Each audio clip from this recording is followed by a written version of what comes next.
So last week we did Elizabeth Battery. That video corrupted. That was not the only video that corrupted. The one that you're about to see corrupted too, but this one is a lot better. Easier for us to convey. We say easier now, but hopefully the universe isn't like, we'll see about that. And you know how last week I said that last week was quite literally the worst week of my life? Well, that's still continuing to this week. So it's been like 14 days of just, I'm done. Here we are though. We're gonna do this. Hopefully nothing horrendous happens. Oklahoma urban legends. Spooky. And let's get right into it. The first one is about Bigfoot, and I know, but just hear me out because this one has a little bit of a plot twist at the end. I know Bigfoot's everywhere and you're probably like, Abby, what the hell? Just hear me out and stay, okay? I promise. Bigfoot has been a big part of Oklahoma stories for generations. The heavy forested area in the state is said to be the most active area for Bigfoot in the country. In 1970, one of the first sightings occurred. A group of local high school students were cruising the back roads on a foggy night near Tallahena after a prep rally. They pulled over to the side of the road. One of the boys got out and roamed over to the edge of the forest surrounding them. He saw a creature several feet taller than a human and covered in long matted hair. Extremely spooked, the boy ran back to the car and the group quickly went back to town. They went to the police station and reported what the boy had witnessed. The sheriff himself went out to the area and he found several dead deer in the vicinity and forbid anybody to go into the woods at night. Locals later called this creature the Green Hill Monster of southeastern Oklahoma. With that being said, it's pretty clear that Bigfoot is a pretty big deal. Although not all the stories are just harmless sightings. On July 9th, 2022, Larry Sanders and his friend Jimmy Knighton were catfishing in the South Canadian River in Potomac County, Oklahoma. While fishing, Sanders claimed to see 3 Sasquatch-looking figures by the river.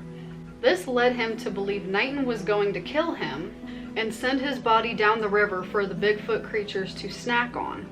Sanders put Knighton in a chokehold and strangled him to death. His body was found a day later. I don't think I've ever heard of someone murdering somebody over Bigfoot before. I don't know. I think the guy is to be sentenced, or like the trial or something is this year. I think it was this month. This did actually happen, okay? Because I saw the news articles about it. I saw on one news article that the guy may have had methamphetamines in his system, so that'll do it. That could be part of it. That just sucks for that guy to lose his life, though. The Spook Light. I'm having deja vu. The next one's called Spook Light. How spooky. Spooky. This legend takes place near the Missouri border in the northeastern part of the state in the small town of Peoria. That also sounds familiar. Yeah. There have been reports of these mysterious lights for hundreds of years without any credible explanation. Many have investigated, looking for answers to solve the mystery, but always come up empty-handed. Some believe the orbs being seen are gas and mineral deposits or headlight beams being refracted, but both have been debunked. In 1946, the Army Corps of Engineers described the spook light as a mysterious light of unknown origin. Multiple legends have been told to try to explain why these lights are showing up. A few well-known legends include the tale of lovers who leapt to their deaths, and another of a Civil War soldier who was struck in the head by a cannonball. One of the most popular legends is of a local miner who tragically lost his head in a mining accident. It is said he is now wandering the area with his lamp looking for his missing head. That reminds me of the Garden Light one that we covered. It seems like it's a thing that happens in multiple places. Yeah, like the Crybaby Bridges, how there's like one of those in every state. The next one is the Hex House. In 1944 in Tulsa, Oklahoma, a woman, Carol Ann Smith, went by many names. Police had noticed some suspicious behavior and searched her house. They found 2 women living there as religious slaves in the dark, unheated basement. As if under some type of hex, Carol forced them to live in cages with barely any food for over a decade. The only time they were allowed outside is when they were going to work. They even gave Carol their paychecks at the promise of great rewards. She lived off several life insurance policies that she had been collecting. Many believe she was going to take out insurance on the two women as well. She was never charged with murder, but did jail time. Once released, she fled the state. The house was torn down in 1975, but rumor has it the basement is still intact under a paved parking lot. That was a great idea. Just leave the basement. What the hell? I just want to know how brainwashed you have to be to willingly live in a cage and give all of your money to somebody else for, I mean, they promise great rewards, but you're probably not getting anything.